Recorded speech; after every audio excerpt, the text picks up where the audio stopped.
সবার আড়ালে বলরামের সাহায্যে পরশুরামকে বাঁচালো নন্দা, আয়ুষী ও শিবানী। হ্যাঁ বন্ধুরা, এমনটাই দেখা যাবে। বিস্তারিত জানতে ভিডিওটিতে লাইক দিয়ে চ্যানেলটি সাবস্ক্রাইব করে শুরু থেকে শেষ অবধি দেখতে থাকো। গল্পের শুরুতেই দেখা যাবে তটিনীকে মহিতোষ বাবু খুব বাজেভাবে ফাঁসিয়ে দেয়। এরপরে দেখা যায় তটিনী বলতে থাকে, আপনাকে আমি কখনো ক্ষমা করতে পারবো না। আপনি না বলতেন যে পরশুরাম নাকি আপনার খুব ভালো একজন প্রিয় অফিসার, তার ওয়াইফকে আপনি এভাবে ফাঁসাচ্ছেন, আপনার লজ্জা করছে না? আর আপনি তো আমাকে ওখানে পাঠিয়েছিলেন। তখনই মহিতোষ মজুমদার বলতে থাকে, সবটাই মিথ্যে। তুমি আমাকে কেন এসব ভাবে ব্লেম দিচ্ছ তটিনী গাঙ্গুলি?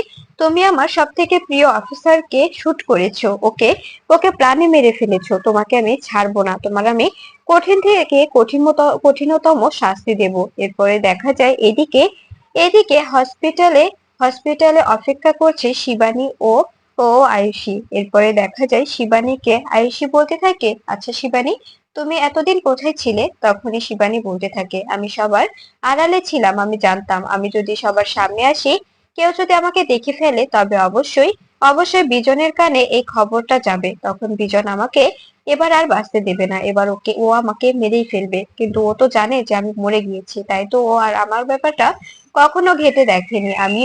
আমিও ঠিক সুন্দরভাবে নিজের জীবনটা চালিয়ে যাচ্ছিলাম আর নিজেকে প্রস্তুত করছিলাম। আমার শরীরটা বেশ একটা ভালো ছিল না, আমি নিজেকে সুস্থ করছিলাম আর নিজের প্রতিশোধ নেওয়ার জন্য নিজেকে তৈরি করছিলাম। আর সেই দিনটা এসেই গেল। আমি ভেবেছিলাম যে তোমাকে যখন ওই বিজন বিজন আমাদের গ্রামে নিয়ে আসবে আমার দাদাকে টোপ দেওয়ার জন্য, তখন আমি দাদার সঙ্গে হাত মিলিয়ে বিজনকে ধরবো। কিন্তু শেষ মুহূর্তে কি হলো আমি বুঝতে পারছি না। তখনই আয়ুষী বলতে থাকে, আচ্ছা শিবানী, সত্যি করে বলো তো, শুটটা কে সর্দি ভাই করেছে? তখনই শিবানী বলতে থাকে, না আমি দেখেছি বৌদি, বৌদি শুট করেনি, শুট করেছে অন্য একটি লোক, লম্বা করে, একটু একটু লম্বা, মানে দেখতে একটু হ্যান্ডসাম ওরকমই। তখন এই কথা শুনে আয়ুষী বলতে থাকে, তুমি যদি তাকে চেনো দেখো তবে কি চিনতে পারবে? তখনই শিবানী বলে ওঠে, হ্যাঁ অবশ্যই পারবো, কেন পারবো না? আমি ওনাকে দেখলে চিনতে পারবো। যে আমার দাদাকে শুট করেছে তাকে আমি চিনতে পারবো না? অবশ্যই চিনতে পারবো। তাকে আমি শাস্তি দেব। আমি আমি একে একে সবাইকে শাস্তি দেব। বিজন সহ যে যে আসছে এসবের সঙ্গে জড়িত সবাইকে শাস্তি দেব। তখনই আয়ুষী বলতে থাকে, জানো শিবানী, বিজিত যদি আমাকে পায় তবে ও আমাকে মেরে ফেলবে। ও আমাকে পাগলের মতো খুঁজছে। আমি জানি ও আমাকে আমাকে চারপাশটা হন্যে হয়ে খুঁজছে। ও যদি একবার আমার খোঁজ পায়, তবে ও আমাকে এখান থেকে নিয়ে গিয়ে মেরে ফেলবে। আর যদি জানে যে তুমি আর পরশুরাম দুজনে এখানে আছে, তবে আমাদের তিনজনকেই শেষ করে ফেলবে। এরপরে দেখা যায় সবার আড়ালে মায়া ও বলরাম হসপিটালে আসে। আর সেখানে এসে শিবানীকে বলতে থাকে, thank you Shivani, thank you. তুমি যে আমাদের বন্ধুকে শেষ মুহূর্তে বাঁচিয়ে নিয়েছিলে, ওদের হাত থেকে সরিয়ে নিয়েছিলে, এটাই ধন্যবাদ। তখনই বলরামকে শিবানী বলতে থাকে, দাদা আমাকে ধন্যবাদ দেবেন না। আমি জানি আপনারা যদি না থাকতেন আমি আমার দাদাকে কিছুতে এখানে আনতে পারতাম না। এখন যে আমার দাদা বিপদমুক্ত, এটাতেই আমি খুশি। কিন্তু বুঝতে পারছি না বৌদিকে আমি কি করে বাঁচাবো। বৌদিকে তো ওরা বাজেভাবে ফাঁসিয়ে দিয়েছে। তখনই বলরাম বলতে থাকে, আমি ভাবতেও পারছি না স্যার কি করে এতটা নিচে নামতে পারে। শেষমেশ স্যারও বেইমানি করলো আমাদের সঙ্গে। এবার পরশুরাম সুস্থ হয়ে উঠলে আমরা দুজনে মিলে এই রহস্যটা মহিতোষ মজুমদারকে শাস্তি দিয়ে আমরা ডিসিশন নেব যে আমরা ডিপার্টমেন্ট ছেড়ে দেব। যে ডিপার্টমেন্টের জন্য এতদিন হলো লড়াই করছি, সেই ডিপার্টমেন্টে যদি আমাদের পাশে না থাকে, সবসময় আমাদের বিপদে ফেলে দেয়, তবে সেই ডিপার্টমেন্টে থাকার কোনো মানে নেই, কোনো মানে থাকতে পারে না। তখন এ কথা শুনে শিবানী বলতে থাকে, কখনো কখনো এই কথা বলবেন না যে ডিপার্টমেন্ট ছেড়ে দেবেন। এটা আপনাদের দায়িত্ব। এটা আপনারা শপথ নিয়েছেন যে আপনারা দেশের জনগণকে আপনারা সেবা দেবেন। এটা আপনাদের পেশা। আপনারা কখনো এখান থেকে সরে আসবেন না, বরং যারা আপনাদের সঙ্গে বেইমানি করেছে তাদের মুখোশ টেনে খুলে দিবেন। আপনারা ওই মহিতোষ মজুমদার ওদের মুখোশ খুলে দেবেন।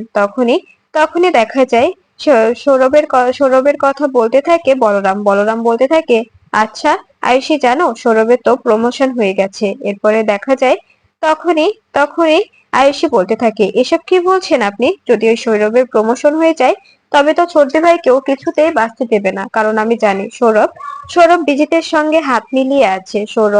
সৌরভ ওরা সবাই একসঙ্গে আছে। ছোটদি ভাইকে ওরা বাজেভাবে ফাঁসাবে। তখনই দেখা যায় বলরাম বলতে থাকে, আমি তো কি বুঝতে পারছি না কি করব। এদিকে দেখা যায় তটিনীকে কোর্টে তোলা হয়েছে। যখনই তটিনীকে কোর্টে নিয়ে যাবে তখনই তটিনীর সামনে এসে দাঁড়ায় কর্ণ চ্যাটার্জি। কর্ণ চ্যাটার্জিকে দেখে অবাক হয়ে যায় তটিনী।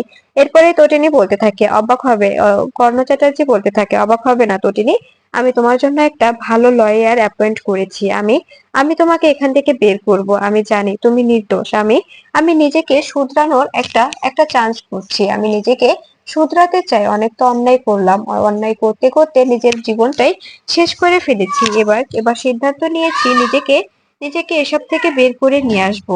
এরপরে দেখা যায় তখনই নন্দিনী মুখার্জি বেরিয়ে আসে। নন্দিনীকে দেখে অবাক হয়ে যায় তটিনী।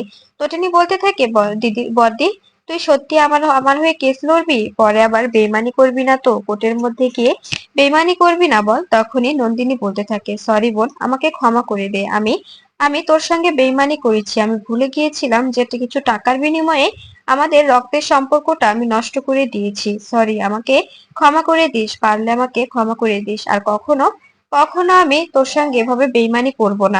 তখনই তটিনী বলতে থাকে, আসলে আসলে এমন এমন মানুষ আমার সঙ্গে বিশ্বাসঘাতকতা করেছে, এখন বিশ্বাস জিনিসটাকে খুব ভয় লাগে জানিস।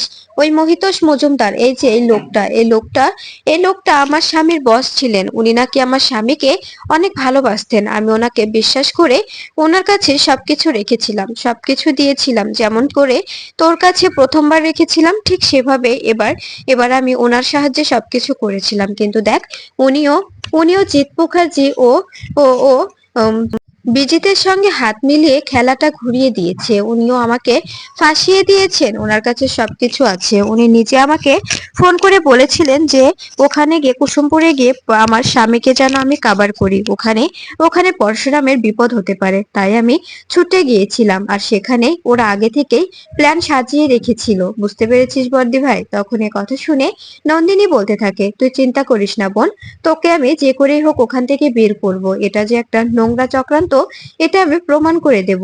এরপরে দেখা যায় তটিনীকে কোর্টে তোলা হয়। এদিকে দেখা যায় আয়ুষী বলতে থাকে, জামাইবাবু অতি তাড়াতাড়ি সুস্থ হয়ে উঠলেই হয়। যদি তাড়াতাড়ি সুস্থ হয়ে উঠে তবে আমরা জামাইবাবুকে ওখানে নিয়ে গিয়ে মহিতোষ মজুমদারের সামনে দাঁড় করাতে পারবো। তখনই বলরাম বলতে থাকে, আমি আমি সত্যিই ভাবতে পারছি না স্যার কি করে এরকম এরকম একটা জঘন্য কাজ করতে পারে। কি করে উনি উনি টাকার কাছে বিক্রি হতে পারে। তখন তখন শিবানী বলতে থাকে, আমি আমি একটাকেও ছাড়বো না।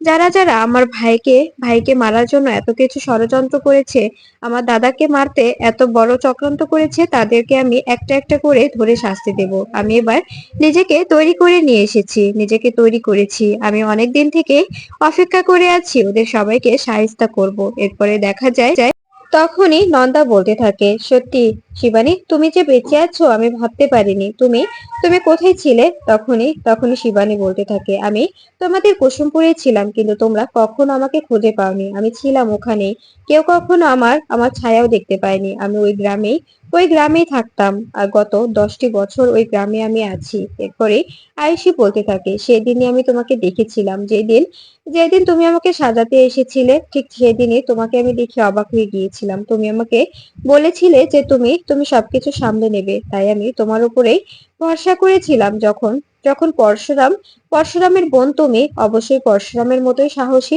তাই আমি তোমার উপরে ভরসা করেছিলাম যে শেষ মুহূর্তে তুমি যে করেই হোক আমাকে আর জামাইবাবুকে বাঁচিয়ে নেবে, কারণ তুমি আমাকে কথা দিয়েছিলে। এরপরে দেখা যায় বলরাম বলতে থাকে, স্যালুট আপু, তোমাকে আমি সত্যি স্যালুট জানাচ্ছি। কারণ কারণ তুমি হচ্ছে আমার বন্ধুর বোন, মানে আমারও বোন। তখন এই কথা শুনে শিবানী হাসতে থাকে। এরপরে মায়া মায়া শিবানীকে জড়িয়ে ধরে আর বলতে থাকে, জানো, তোমার কথা ভেবে তোমার দাদা কতটা কান্না করেছে, বস কতটা কতটা ভেঙে পড়েছিল তোমার জন্য। তখনই শিবানী বলতে থাকে, আমি আমি সবটাই দেখেছি, কিন্তু বিশ্বাস করো, আমি সামনে আসতে চেয়েছিলাম। জানতাম যদি আমি সামনে যাই তবে আমার দাদা মনোবল ভেঙে যাবে, আর দাদা দাদা আমাকে দেখে দুর্বল হয়ে পড়বে, আর ওরা ওরা জেনে যাবে যে শিবানী এখনো বেঁচে আছে। শিবানী যদি বেঁচে থাকে খেলা শেষ হয়ে যাবে, তাই ওরা শিবানীকে ও শিবপ্রসাদ গাঙ্গুলিকে দুজনকে মারার চেষ্টা করবে। ঠিক যেভাবে আমার দাদাকে মেরেছে ঠিক সেভাবে আমাকেও হয়তোবা মেরে দিত। এরপরে এরপরে দেখা যায় তখন মায়া বলতে থাকে, একদম ঠিক বলেছো তুমি। তুমি এখনই কি সবার সামনে আসবে নাকি নাকি পরশুরাম সুস্থ হবার পরে? তখনই তখনই দেখা যায় শিবানী বলতে থাকে, আমি এখনই সামনে আসবো না। দাদা সুস্থ হওয়ার পরে দাদাকেও আমি কিছুদিন অন্তর্ধানে রাখবো। দাদা ও আমি দুজনে আড়াল থেকে ওই শত্রুদের একে একে শাস্তি দেব। এরপরে যখন যখন অনেক চূড়ায় উঠে যাবে তখন নিজেদের আসল রূপে ফিরে আসবো। এরপরে দেখা যায় এ কথা শুনে বলরাম বলতে থাকে, এবার এবার আমাদের ওদের মতো করে চাল চালতে হবে, তা না করলে হবে না। ওদের মতো করে খেলাটা সাজাতে হবে। সামনাসামনি খেলা সাজালে খেলাটা জমবে না, কারণ ওদের দল ভারী। ওদের দলে অনেক অনেক কেউই আছে যে যারা কিনা টাকার বিনিময়ে বিক্রি হয়ে যায়। তখন তখন দেখা যায় মায়া বলতে থাকে, আমাদের পুরো ডিপার্টমেন্টটা বিক্রি হয়ে গেছে বলরাম দা। তুমি বুঝতে পারছো আমাদের ডিপার্টমেন্টে কেউ নেই যে কিনা সৎভাবে ডিপার্টমেন্টের হয়ে কাজ করছে। সবাই সবাই ও ক্রিমিনালদের হয়েই কাজ করছে। তখনই বলরাম বলতে থাকে, এখন তো আমরা চাইলেও ডিপার্টমেন্ট থেকে বেরোতে পারছি না। যদি ডিপার্টমেন্ট ছেড়ে দিতে চাই তবে মহিতোষ বাবু আমাদের সন্দেহ করবে, তবে উনি আমাদের বাঁচতে দেবেন না। পরশুরাম যতদিন না সুস্থ হচ্ছে ততদিন আমাদের এভাবেই অ্যাক্টিং করে থাকতে হবে। এরপরে দেখা যায় বলরাম বলতে থাকে, শিবানী আমাদের যেতে হবে, ডিপার্টমেন্টে যেতে হবে। আজকে আজকে তটিনীকে কোর্টে তোলা হয়েছে। তখন এদিকে দেখা যায় এদিকে তটিনীকে কোর্টের মধ্যে জাজ করলে তখন তটিনী বলতে থাকে, আমি সত্যি বলছি, আমি আমার স্বামীকে মারিনি। তখনই নন্দিনী বলে ওঠে, হ্যাঁ, আমার মক্কেল তার স্বামীকে মারতে পারে না। আমার মক্কেল অনেকটাই ভালোবাসে তার স্বামীকে। তখনই তটিনী বলতে থাকে, আমি আমি আমার স্বামীকে সত্যি বলছি, মারিনি। আমার রিভলভার থেকে কোনো গুলি বেরোয়নি। যে রিভলভারটা ওখানে রাখা হয়েছে সে রিভলভার আমি চালাইনি। সে রিভলভারটা অন্য কেউ চালিয়েছে, যে কিনা পেছন থেকে মেরেছে, কিন্তু নাম দিয়েছে আমার। সবার সামনে আমি হয়েছি খুনি। এরপরে দেখা যায় মহামান্য আদালত বলতে থাকে, তোমার কাছে কি কোনো সাক্ষী প্রমাণ আছে?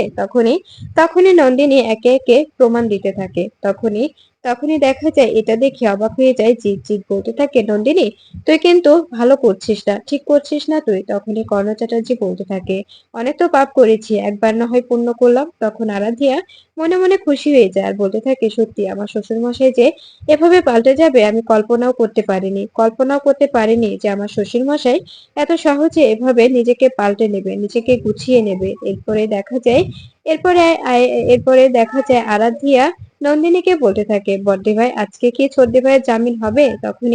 তখনই দেখা যায় আরাধ্যার কথা শুনে নন্দিনী বলতে থাকে, অবশ্যই হতেই হবে, কেন হবে না? এরপরে দেখা যায় এই কথা শুনে তখন আরাধ্যা বলতে থাকে, ভালোই ভালো যদি ছোটদি ভাইকে ফিরিয়ে নিয়ে যেতে পারতাম বাড়িতে। বাচ্চাগুলো অপেক্ষা করছে, বাচ্চাগুলোর মুখের দিকে তাকালেই কেমন যেন লাগে। তখন দেখা যায় নন্দিনী বলতে থাকে, হ্যাঁ, একদম ঠিক বলেছিস, আজকে আমি তটিনীকে নিয়েই ফিরবো। এরপরে দেখা যায় মহিতোষ মজুমদার বলতে থাকে, বুঝতে পারছি না আপনার আপনার ভাইজি এরকম করে কেন কেন সবটা সাজাচ্ছে। নন্দিনী মুখার্জি তো পুরো কেসটাই ঘুরে দেবে। এভাবে যদি কেসটা ঘুরে যায় তবে কিন্তু তটিনী গাঙ্গুলি বেরিয়ে যাবে। তটিনী গাঙ্গুলি বেরিয়ে গেলে বুঝতেই পারছেন কি হবে, আমাদের সবাইকে নাকে দড়ি দিয়ে ঘোরাবে। ও কিন্তু নিজেকে নির্দোষ প্রমাণ করে নেবে। তখন কিন্তু আমরা সবাই বিপদে পড়ে যাব, ব্যাপারটা বুঝতে পারছেন? তখন দেখা যায় জিৎ মুখার্জি বলতে থাকে, আমি তো সত্যি বুঝতে পারছি না নন্দিনী কেনই বা এরকম করে হঠাৎ আবার পাল্টে খেয়ে গেল। ও তো আমাদের ফরে ছিল, ও তো আমাদের দলে ছিল। তখনই এ কথা শুনে দেখা যায় তখন কর্ণ চ্যাটার্জি বলতে থাকে, তোমরা তোমরা যা অন্যায় করছো না, আপনি তো কুমিরের কান্না কাটছেন মিস্টার মুখার্জি। তখন এ কথা শুনে দেখা যায় দেখা যায় জিৎ বলতে থাকে, মুখ সামলে কথা বলুন মিস্টার চ্যাটার্জি। তখনই দেখা যায় কর্ণ চ্যাটার্জি বলে ওঠে, উনি তো আপনার ভাইয়ের মেয়ে, তাই না? তারপরে ওনার সঙ্গে এরকম করে কেন অন্যায় করছেন? আমি তো কেউ নই। আমি ওনার সঙ্গে অন্যায় করেছি, হ্যাঁ বলছি করেছি অন্যায়, কিন্তু সেই অন্যায়ের প্রায়শ্চিত্ত করতে চাই এখন। তখন এ কথা শুনে দেখা যায় জিৎ বলতে থাকে, আপনার প্রায়শ্চিত্ত আপনি করে নিন, আমাকে প্রায়শ্চিত্ত করতে বলবেন না। আমি প্রায়শ্চিত্ত করতে চাই না। আমরা যে চূড়ায় পৌঁছে গেছি সেখান থেকে আমি আর ফিরতে পারবো না। ওখানে ওখানে আমি এখন রাজত্ব করব, রাজত্ব। আমি আমার আমার মেয়ের জামাই বিজিত লাহিড়ী আর আমার মেয়ে আয়ুষী। এরপরে দেখা যায় এ কথা শুনে অবাক হয়ে যায় তটিনী। তটিনী বলতে থাকে আয়ুষী মানে?